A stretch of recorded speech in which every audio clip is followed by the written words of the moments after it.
bénis l'Éternel et n'oublie aucun de ses bienfaits. Je me souviens de tout.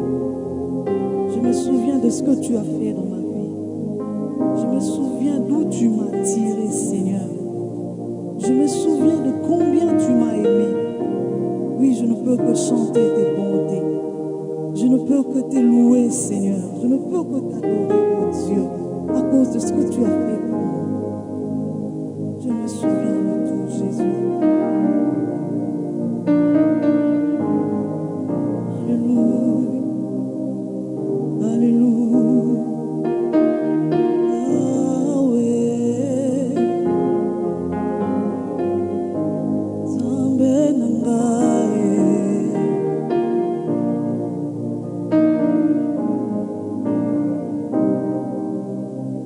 J'ai un soutien dans ma vie, invisible et présent. Il suffit d'appeler son précieux nom, Adonai, Adonai. J'ai un papa dans ma vie, invisible mais présent. Il suffit de crier son précieux nom, Adonai, Adonai. J'ai un ami dans ma vie, invisible mais présent. Il suffit de crier son précieux nom, Adonai, Adonai. Je me souviens de tout dans ma vie, où tu m'as pris jusqu'ici. C'est par une mélodie que je dis merci, Adonai, Adonai. Oh oui, je me souviens de tout dans ma vie, d'où tu m'as pris jusqu'ici. C'est par une mélodie que je dis merci, Adonai, Adonai. Je me souviens de tout dans ma vie, de cette maison que tu m'as donnée. C'est par une mélodie que je dis merci, Adonai, Adonai. Je me souviens de tout dans ma vie, de ces maris que tu m'as donnés. C'est par une mélodie que je dis merci, je dis merci, Yahweh. Je me souviens de tout dans ma vie, de cette maladie que tu m'as guérie. C'est par une mélodie que je dis merci, Adonai, Adonai. Je me souviens de tout dans ma vie, de ces diplômes que tu m'as donnés. C'est par une mélodie que je dis merci, Adonai, Adonai. Oh, oh, le repos de mon cœur, mon abri, Adonai. Je me souviens de tout dans ma vie, Adonai. De là où tu m'as pris jusqu'ici, Adonai. De combien tes bontés sont merveilleuses, Adonai, Adonai. Oh oui, je me souviens de tout dans ma vie, Adonai, Adonai. De là où tu m'as pris jusqu'ici, Adonai, Adonai. Je me souviens de tout dans ma vie,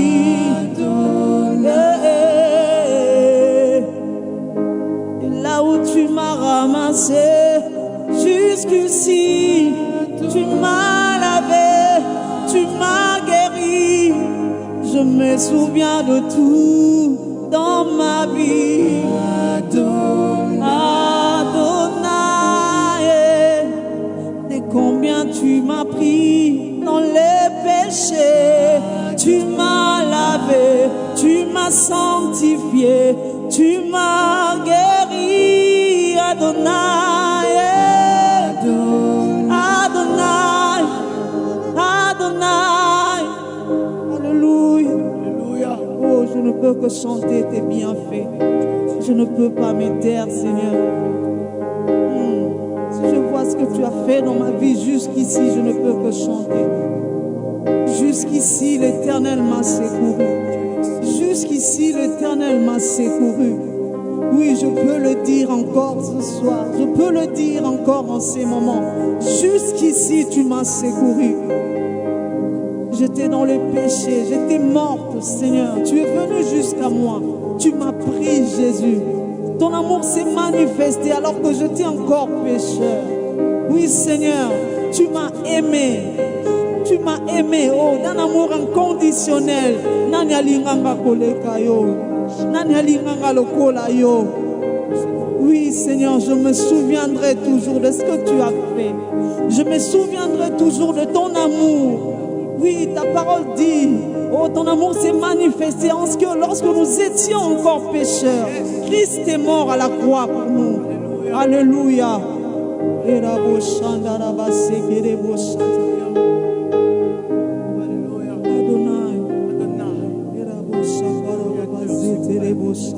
Adonai, le Dieu vivant, tu es si bon, Seigneur.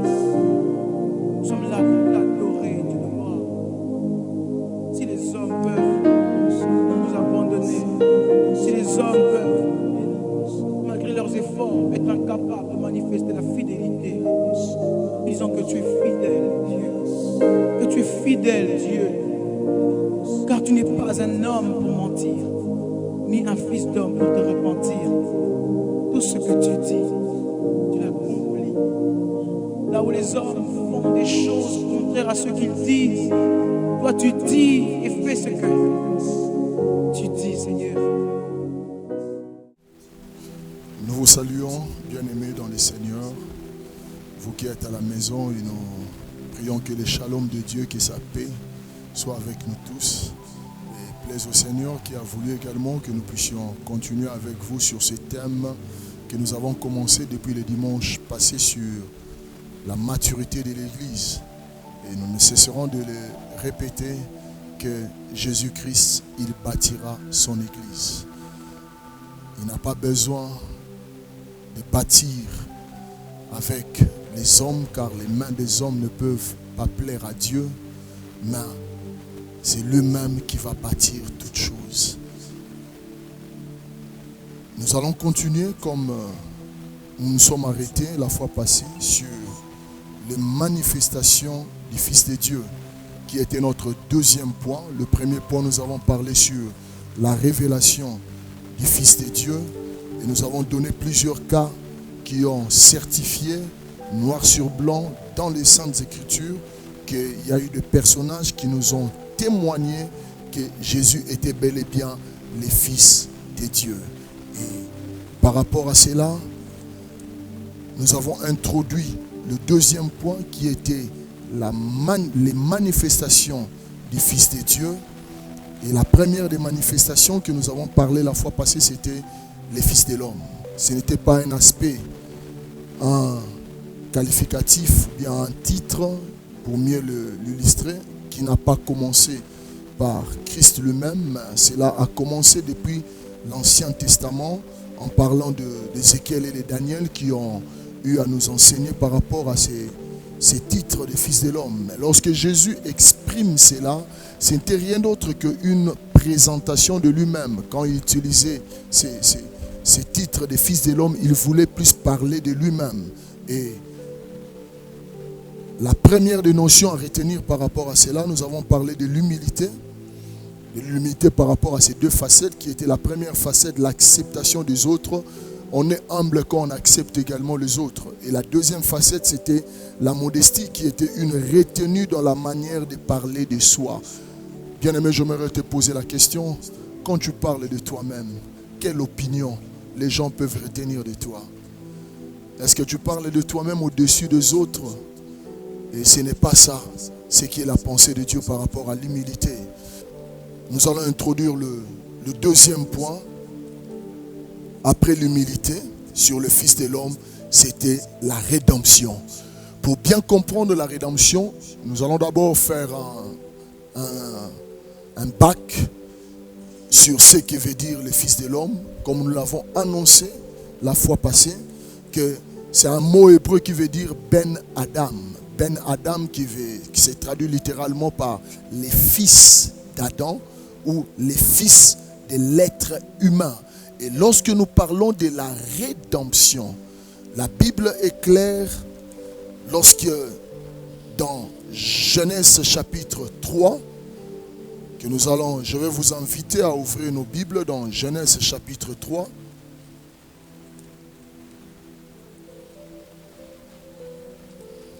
Dans son 9e verset, Genèse chapitre 3 verset 9, il y a une question qui a été posée à Adam et visiblement, lorsque nous lisons la Bible, Adam n'a pas pu répondre à cette question. Mais l'Éternel Dieu appela l'homme et lui dit, où es-tu? Mais l'Éternel Dieu appela l'homme et lui dit, où es-tu? Nous l'avons dit également et souligné à maintes reprises que lorsque Dieu pose la question à Adam, où es-tu? Cela ne peut pas se traduire par le fait que Dieu ne savait pas où était Adam. Dieu le savait sûrement parce qu'il est omniprésent et omniscient. Mais lorsqu'il a posé la question de savoir, Adam, où es-tu? C'était une indication qui signalait une absence dans la présence de Dieu. Et cette présence-là va être récupérée après le temps par les fils de l'homme. Dans Matthieu chapitre 18, verset 11, la Bible nous dit clairement, car le Fils de l'homme est venu sauver ceux qui étaient perdus. Car le Fils de l'homme est venu sauver ceux qui étaient perdus. Jésus-Christ, qui s'identifie comme le Fils de l'homme, par la rédemption, cela nous enseigne qu'il n'est pas venu pour lui-même, mais il est venu chercher ceux qui étaient perdus. Et cette perte-là a été signalée même depuis le jardin d'Éden. Adam, où es-tu? Il a fallu que les fils de Dieu viennent sur la terre, puissent prendre la chair, afin de sauver Adam. Aujourd'hui, Adam n'est pas là, mais c'est la postérité d'Adam que nous sommes. Nous étions perdus. Et c'est par là que j'aimerais insister pour nous dire également que le Pentateuque n'est pas une légende. Ce n'est pas un mythe. Adam a réellement existé. Et le péché est entré par Adam dans l'humanité. Et c'est suite à ces péchés-là que l'homme a été séparé de sa communion avec Dieu. Car Dieu a posé la question, Adam, où es-tu?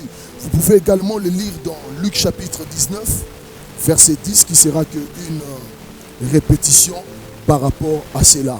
Et par la rédemption, nous comprenons que Jésus montre son rôle rédempteur a un impact sur tous les fils d'Adam, c'est-à-dire sur toute l'humanité. Il est venu mourir sur la croix pour le salut de l'humanité, car il a dit, les fils de l'homme est venu chercher ceux qui étaient perdus.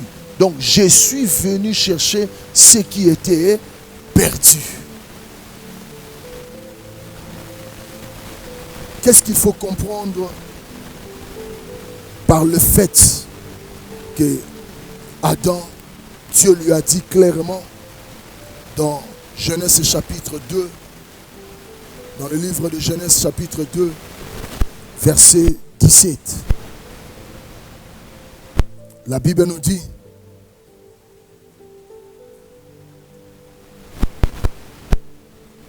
Genèse 2, 17, mais tu ne mangeras pas de l'arbre de la connaissance du bien et du mal, car le jour où tu en mangeras, tu mourras. Tu ne mangeras pas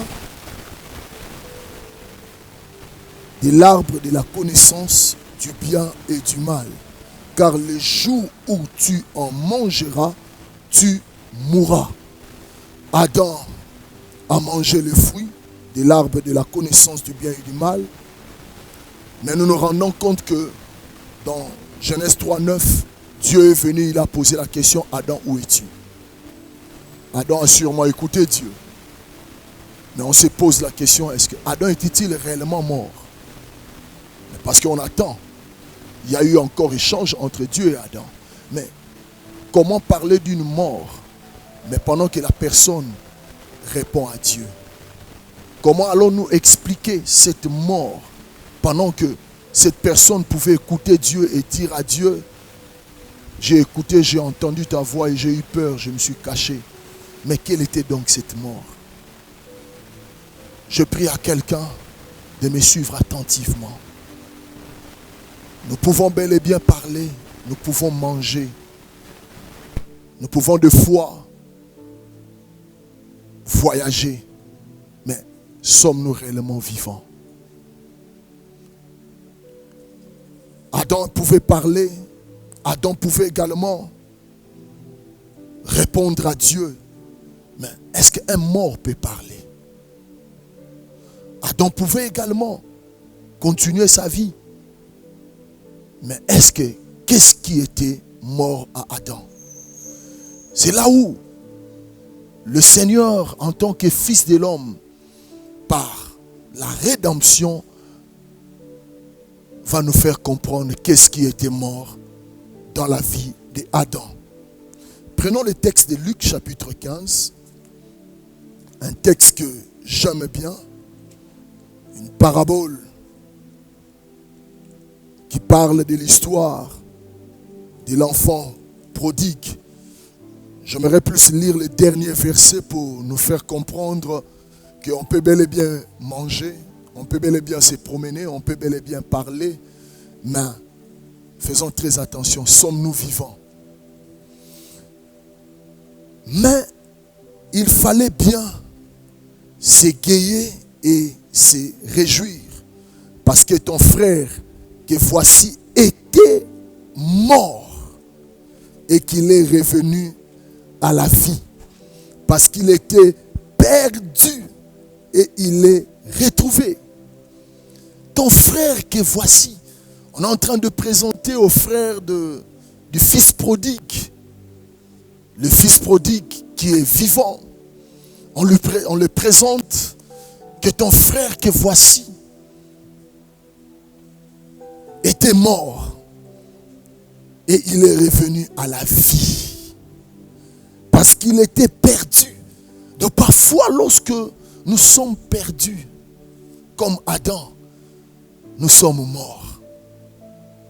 Ne nous réjouissons pas par tout ce qui est matériel. Ne prenons pas considération par rapport au manger qu'on peut nous offrir. Mais sommes-nous réellement vivants? Qu'est-ce qui était réellement mort en Adam? Cela va nous amener à comprendre l'être tout entier par rapport à notre bien-aimé Paul qui va nous inviter pour bien comprendre, cerner cette notion de mort, parce que nous sommes à la recherche d'Adam pour bien comprendre qu'est-ce qui était réellement mort dans la vie d'Adam. Lorsque nous prenons le livre de 1 Thessaloniciens, au chapitre 5, verset 23, la Bible nous dit ceci: que le Dieu de paix vous sanctifie lui-même tout entier. Que le Dieu de paix vous sanctifie lui-même tout entier. Et que tout votre être, donc l'être est formé d'un tout. Tout votre être, l'esprit, l'âme et le corps soient conservés irrépréhensibles lors de l'avènement de notre Seigneur Jésus-Christ. Je me posé la question, à toi qui me suis encore attentivement, les jours où Jésus viendra, seras-tu vivant? Ou bien même tel que tu es assis, tu es en train de suivre cet enseignement. Mais est-ce que es-tu vivant? Ce qui n'est pas chose facile. Adam pouvait se croire être vivant parce qu'il parle. Être vivant, ce n'est pas le fait de parler, ce n'est pas le fait de marcher. Mais Paul est en train de nous révéler que l'être tout entier doit être sanctifié par Dieu. Et cet être tout entier est composé de l'esprit, de l'âme et du corps. Mais qu'est-ce qui était réellement mort dans Adam? Parce que jusque-là, nous n'avons pas encore répondu à la question. Nous sommes en train de passer, de parcourir le texte, les Saintes Écritures pour cerner qu'est-ce qui était mort en Adam. La première des choses, nous nous rendons compte que Adam tel qu'il était créé, lorsque Dieu lui a posé cette question, on n'a pas même pu voir Adam. Donc il avait un corps. Donc le corps n'était pas mort. Mais qu'est-ce qui était mort? Tel que Paul présente les différentes composantes du corps tout entier, l'esprit, l'âme et le corps. Lorsque nous voyons l'être humain, tu peux également faire cet exercice en jetant un coup d'œil à ton voisin qui est à tes côtés. Si tu n'as pas de voisin, tu peux te concentrer même à moi, il n'y a pas de problème. Je te salue aussi également en passant. Mon corps est encore vivant, ça peut bouger. Ça peut également, tous les organes sont en mouvement. Cela veut dire que je ne suis pas mort, je suis vivant. Mais si je t'ai amené à faire un exercice, tu as déjà assisté à des funérailles. Est-ce que tu peux te rappeler, lorsque tu as vu le corps qui était sans vie, est-ce que c'est le corps de la personne que tu as perdu ou bien tu as assisté qui était trop cher à toi? Est-ce que ce corps a changé? C'était peut-être le même main, la même taille, le même teint également. Mais est-ce que tu peux te rendre compte que c'était le même corps, mais ce même corps ne bouge plus. Ce même corps est allongé dans un cercueil. Ce même corps ne peut plus te répondre. Ce même corps qui t'a porté, je ne sais pas, la joie. C'est là où j'aimerais te dire, bien-aimé, ne te fie pas à cette tente. Comme les épîtres nous le disent, cette tente, si longtemps que je suis encore dans cette tente, combien de gens n'as-tu pas critiqué parce qu'ils avaient un aspect extérieur pas trop bon? Combien de gens tu côtoies parce que tu sens que ils ont le même taille que toi? En quoi est constitué ton environnement? Est-ce que ce sont des personnes qui ont le même teint que toi? Est-ce que ce sont les mêmes personnes qui ont la même forme physique que toi? Je t'en prie, bien-aimé. L'homme, ce n'est pas la tente corporelle que nous voyons. La vraie identité, c'est ce que toi et moi, nous ne voyons pas. C'est là où nous comprenons que le jour où ce qui est à l'intérieur ne sera plus à l'intérieur, ce que nous avons tant chéri par des produits cosmétiques n'ont servi à rien. Le jour où tu te rendras compte, peut-être ça pourrait être trop tard. Tu as pris beaucoup de temps à entretenir cette enveloppe extérieure. Tu as pris beaucoup de temps. Paul le dira même, l'exercice corporel étudie la peu de choses. Lorsqu'il s'agit du fitness, tu respectes bien le calendrier fixé. Lorsqu'il s'agit, je ne sais pas, d'une marche de santé, te voilà, tu es en pleine forme. Mais est-ce que tu prends soin de l'homme intérieur qui est en toi? Le vrai toi. Lorsque tu souris aux gens, ce n'est pas le corps simplement qui sourit, mais c'est cet être qui est à l'intérieur qui est invisible. Et ce qui est à l'intérieur qui est invisible, c'est ce que Paul nous dévoile dans 1 Thessaloniciens 5, verset 23. La Bible est claire, l'être tout entier, l'esprit et l'âme, c'est ce que nous ne voyons pas. Mais malheur à nous, parce que nous ne voyons pas ces entités de notre être de foi, nous ne prenons pas non plus soin de ces entités. Nous sommes plus là pour manger, nous mangeons. Pour s'habiller, nous sommes là derrière les modes. Mais est-ce que l'être intérieur, tu prends le soin? Dans des temps pareils, dans ces temps de confinement, où parfois l'exercice corporel n'a pas suffisamment de place, où parfois la marche, tu ne peux pas faire cela comme dans le passé. Mais il est grand temps. Il est grand temps que tu dises à ceux qui sont avec toi, il est grand temps, bien-aimé, que tu te réveilles et que tu montres à ta famille que le papa sur qui vous comptez, que la maman sur qui vous comptez, n'est pas seulement ces messieurs qui descendent dans son véhicule et qui donnent l'argent pour payer les frais académiques, scolaires, je ne sais pas, pour donner l'argent pour votre nourriture. Ce n'est pas seulement celui-là, mais c'est d'abord celui qui est à l'intérieur. Job n'a-t-il pas dit, en réalité dans l'homme, c'est l'esprit, le souffle du Dieu.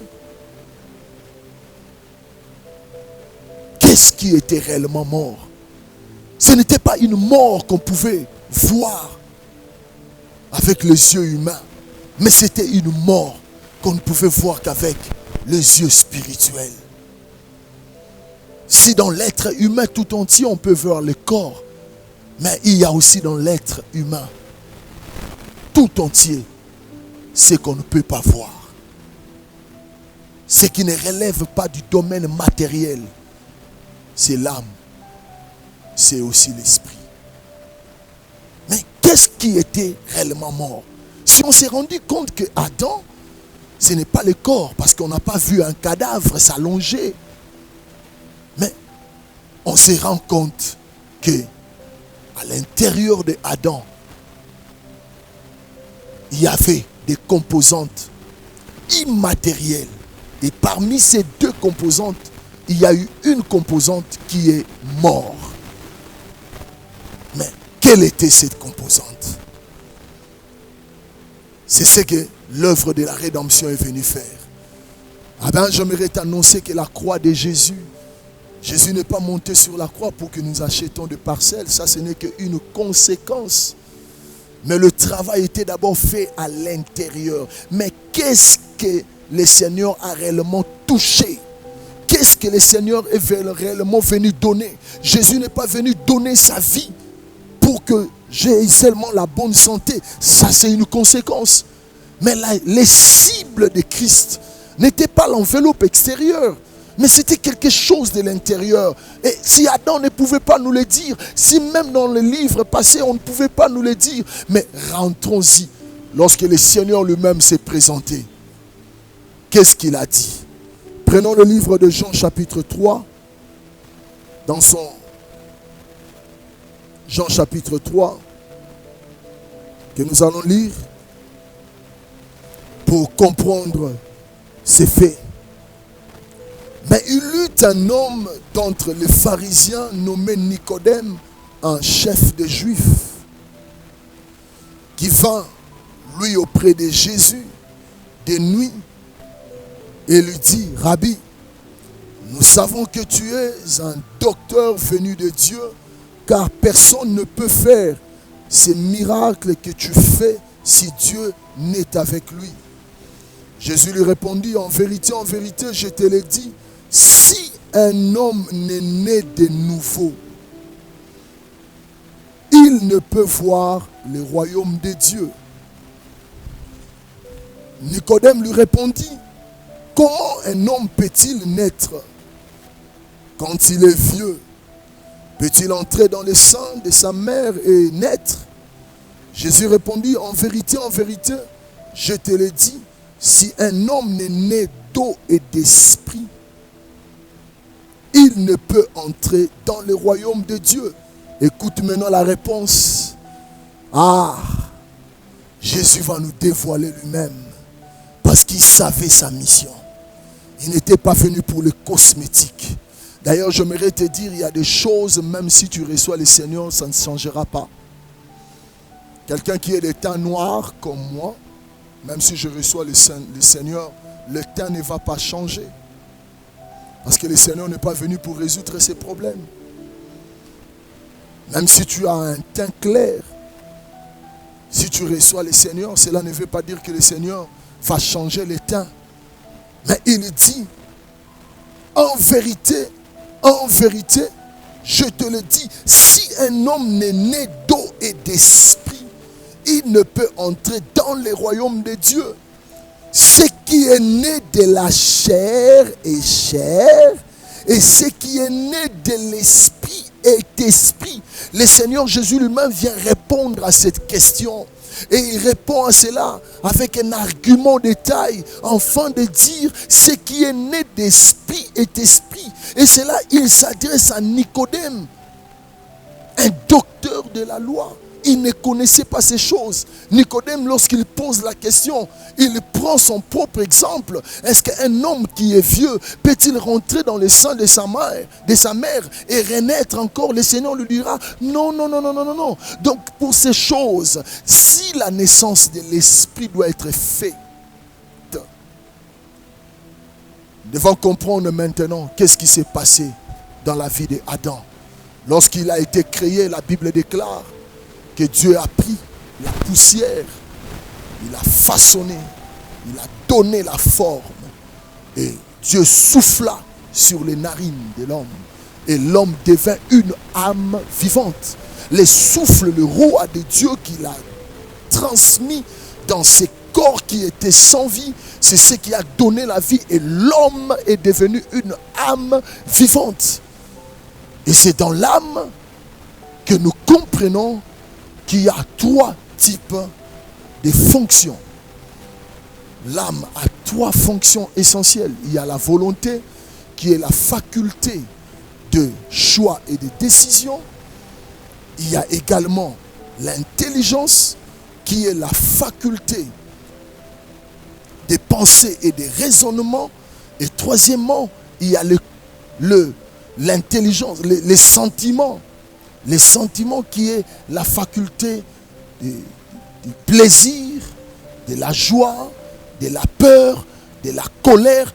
Tout cela, c'est ce qui font les sentiments. Et c'est par là, puisque Adam a dit « j'ai eu peur ». Le fait de dire que j'ai eu peur, nous comprenons que l'âme d'Adam était encore vivant. Mais qu'est-ce qui était mort? C'est Dieu qui va dire « où es-tu » Donc Dieu étant esprit, il a donné son esprit, il a donné à l'homme l'esprit, afin d'être en contact avec lui. L'homme, et ce contact a été rompu suite au péché. Lorsque l'homme a péché, son esprit est mort. Et puisque l'esprit est mort, cet esprit-là, par la rédemption, Jésus sur la croix, Christ qui est notre Pâque, il ne peut nous donner la vie éternelle que par la résurrection. Parce que si Christ n'est pas ressuscité, notre foi est vaine. Si Christ n'est pas vivant, notre foi est vaine. 1 Corinthiens chapitre 15, verset 45 nous le dit. Le premier Adam est devenu une âme vivante, mais le dernier Adam est devenu un esprit vivifiant. Raison pour laquelle il pouvait souffler sur les apôtres après sa résurrection et leur dire recevez le Saint-Esprit. C'était une forme de donner une vie qu'ils ne savaient pas. Recevez le Saint-Esprit. Parce que Christ est devenu un esprit, pas vivant, mais est devenu un esprit vivifiant. Vivifiant veut dire ce qui communique la vie. Et Christ est venu pour nous communiquer la vie éternelle. Sans Christ, il n'y a pas le Saint-Esprit. Lorsque nous ne touchons pas la prédication, lorsque nous ne touchons pas le Seigneur sur la prédication de la croix, on n'a pas le Saint-Esprit en nous. Et c'est ce qui s'est passé avec Adam. Christ va dire, ce qui est né de la chair est chair. Ce qui est né de l'esprit est esprit. C'est quoi donc la chair? Parfois nous comprenons très mal ce que c'est la chair. Nous confondons des fois la chair au corps. La chair, selon le livre de Galates chapitre 5 verset 17, que je vous inviterai à lire même après. Vous pouvez simplement noter ces versets. Le livre de Galates, Galates chapitre 5 verset 17 et Galates 5 24. La Bible est en train de poser les bases, de nous indiquer ce que c'est la chair. La chair, c'est la combinaison. La chair, c'est le fonctionnement. La chair, c'est la compilation qui existe entre l'âme de l'homme et son corps. Et cette association-là est opposée à l'esprit. C'est ce que Paul est en train de nous révéler dans le livre de Galates. Et les textes de base, la manière la plus forte à comprendre ces livres de Galates, c'était des églises qui ont commencé en esprit avec Dieu, mais qui sont en train de terminer par la chair. C'est là où Paul dira, oh Galates, toi qui as commencé en esprit, mais pourquoi es-tu en train de terminer avec la chair? Parce qu'il y a eu opposition. Parce que ce qui était mort, l'esprit, ne pouvait plus donner la vie dans l'assemblée. Et le Seigneur est en train d'insister sur ce point, que la mort de l'esprit, Nicodème est en train de recevoir la connaissance sur la naissance de l'esprit. Donc il ne comprend pas que la naissance de l'esprit s'est fait différemment de la naissance physique. Donc si la naissance de l'esprit a été faite différemment, ce qui est né d'esprit est esprit, ce qui est né de la chair est chair. Donc cela sous-entend également que la naissance, la mort de l'esprit, c'est contraire. Et c'est là que nous comprenons que l'importance avec Dieu, ce qui était plus capital dans ce jardin d'Éden, c'était que, pas que l'homme qui a ses corps, parce que lorsque Dieu a créé l'homme, lorsque Dieu créa l'homme, il lui a donné un corps pour entrer en contact avec la nature. Mais l'homme a reçu l'esprit pour être en contact avec Dieu. Et puisque l'homme a donné plus l'importance du côté de la créature, et il a oublié le côté divin qui était en lui, parce que l'homme a voulu écouter une autre créature. Parce que le diable est aussi une créature. Allez-y lire dans Colossiens chapitre 1 verset 15 et 16, vous allez comprendre que Christ lui-même qui a créé aussi le diable. Je vais y revenir sur cela même prochainement. C'est là où nous comprenons que cet homme-là, qui a reçu l'Esprit de Dieu, la communion avec Dieu, lorsque Dieu dit « Où es-tu ?», l'homme est perdu. Parce qu'il n'y a plus contact avec Dieu. Et ce n'est que les divins qui pouvaient venir rétablir ces contacts. Mais comment rétablir ces contacts? Parce qu'on ne va plus recréer Adam. Adam a déjà reçu le pouvoir de la procréation. Donc toute la nature humaine, que je prierai un homme de Dieu, ne lis pas le texte, le livre de la Genèse comme si tu lisais une légende. Adam existe et aujourd'hui nous voyons les conséquences de la chute d'Adam. Lorsque l'esprit est mort, aujourd'hui on voit les vieils hommes occuper l'être humain. Et ce vieil homme n'est pas quelque chose d'ancienneté, mais c'est ce qui s'est passé dans les jardins d'Éden. Si tu veux comprendre ces choses, essaie d'observer un bébé. Il ne peut avoir moins d'une année. Mais maman est partie au marché. On a laissé les bébés dans le berceau. Et lorsque ces bébés se réveillent, la première des choses, il faut chercher maman, il faut chercher les tétés. Chose étrange, on a oublié aussi de préparer les biberons. C'est monsieur qui n'a que moins d'une année. Il se mettra en colère. Qui lui a appris à être en colère? C'est le péché d'Adam. Un bébé peut se passer parce que Il se dit que c'est l'heure de manger, c'est l'heure de prendre mon tété. Mais maman n'est pas là, mais qu'est-ce qui se passe? Je prie à quelqu'un. Le Pentateuque n'est pas une légende. Aujourd'hui, c'est vérifiable. Mais qu'est-ce qu'il faut faire pour sauver maintenant cet Adam? C'est la raison qui justifie qu'il doit être le fils de l'homme. Il doit prendre une chair. Parce que Adam qui avait reçu l'Esprit de Dieu, sur qui on a soufflé sur lui, ce n'est plus le même Adam. Maintenant l'homme, tout en étant vivant naturellement, mais est mort spirituellement. Donc il faut que celui qui donne la vie, l'Esprit, Dieu lui-même, vient à la recherche de l'homme. C'est la raison qui explique qu'il est le fils de l'homme. Jésus viendra lui-même. Il va quitter le divin. Il va porter le corps jusqu'à chercher ce qui était perdu. C'est ça qui justifie. Parce qu'il n'a pas existé dans le ventre de... commencé à exister dans le ventre de Marie. Jésus a existé même dans les temps anciens.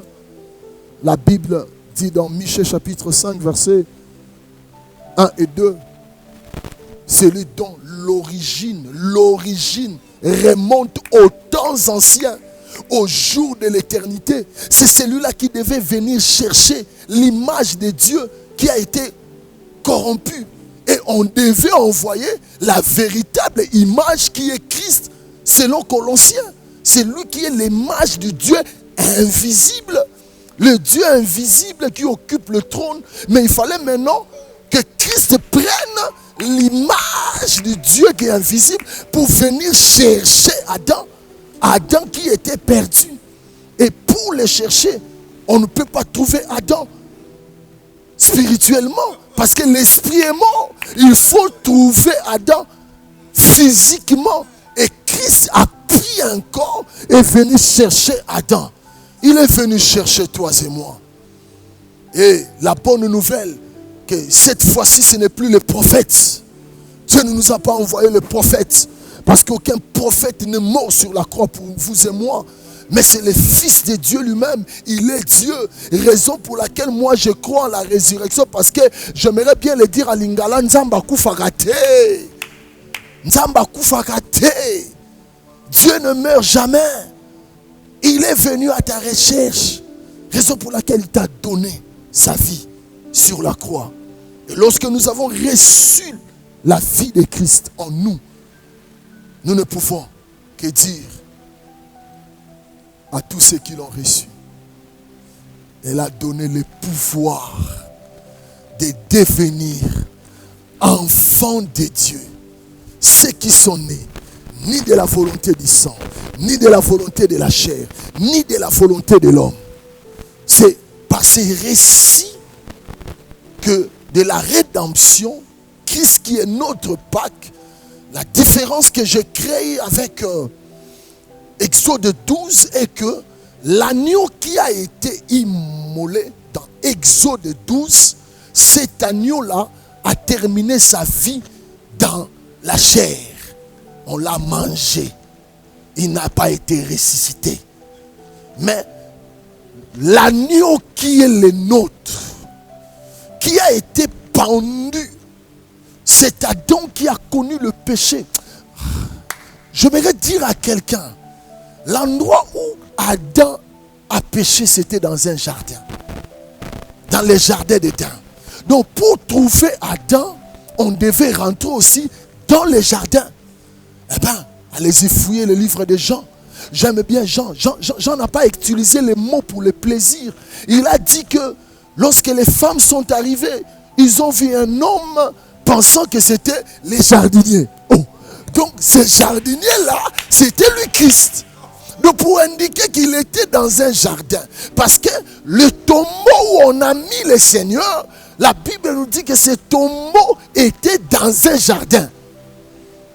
Donc Adam, on t'a trouvé là où tu as connu ta chute, là où tu as péché.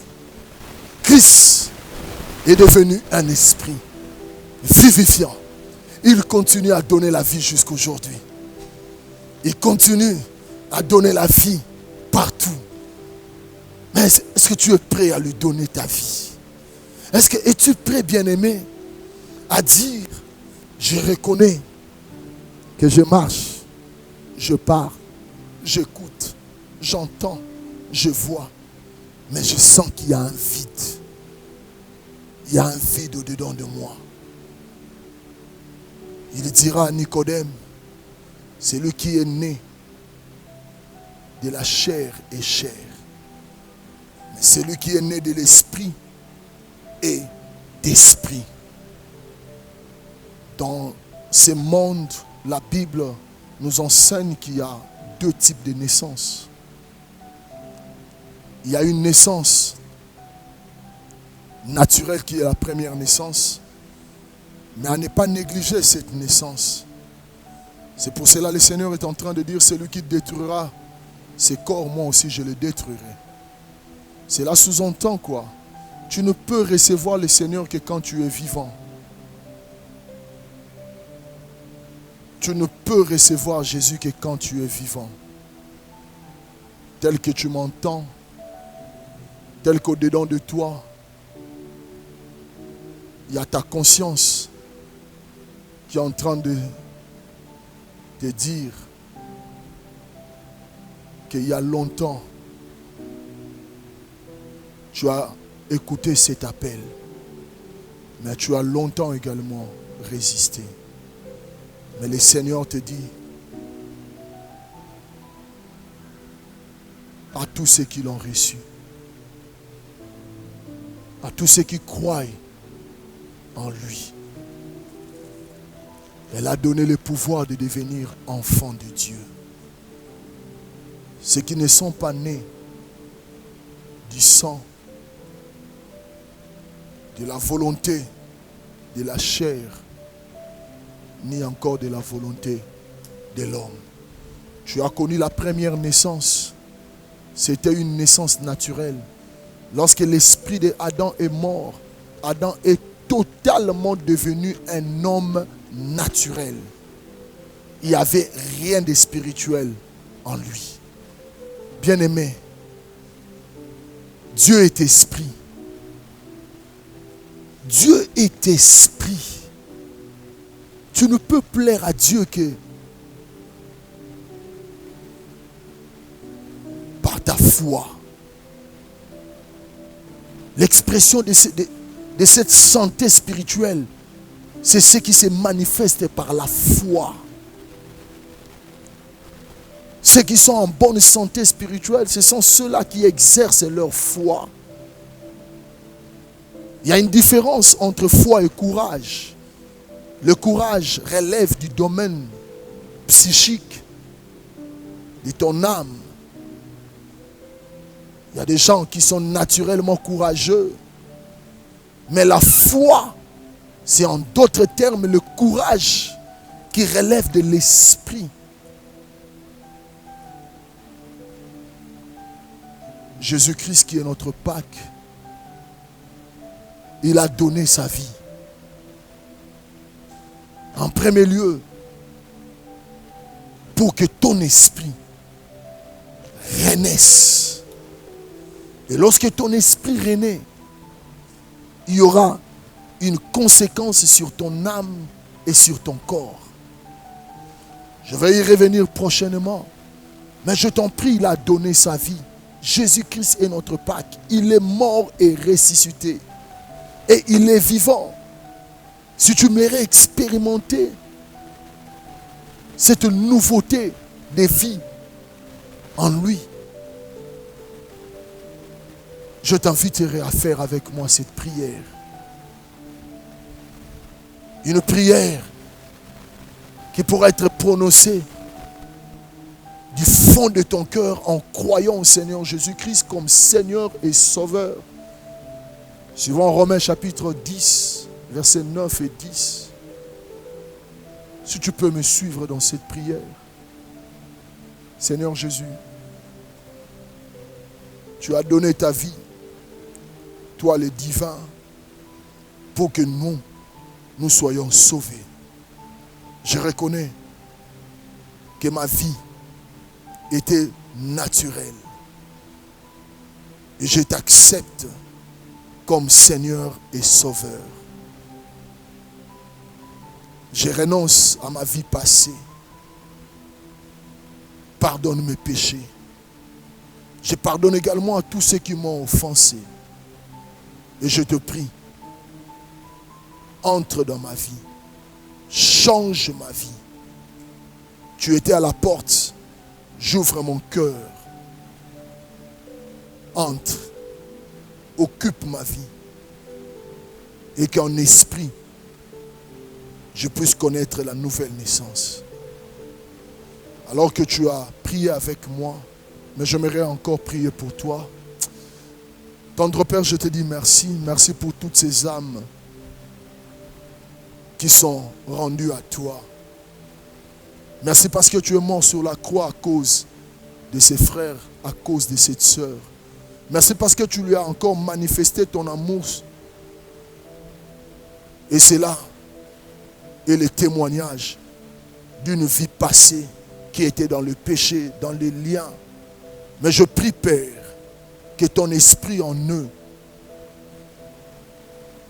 grandisse et que ta grâce demeure à jamais dans leur vie. Soutiens-le, Père, car seuls ils ne sauront point. Soutiens-le et que ton esprit en eux puisse à tout moment chuchoter par des soupirs que vous êtes enfants de Dieu. Je prie qu'aucune tentation ne puisse leur retourner en Égypte et qu'ils entrent dans cette nouveauté de vie, dans la foi en Jésus-Christ. Amen. Que le Seigneur vous bénisse. Nous ne cesserons de vous rappeler, vous qui avez reçu le Seigneur et que vous voulez grandir également en esprit, que le Seigneur vous assiste. Prenez contact avec nous à partir des numéros qui passent au bas de l'écran et nous serons très heureux de vous accompagner dans cette nouvelle marche. Ciao, à la prochaine.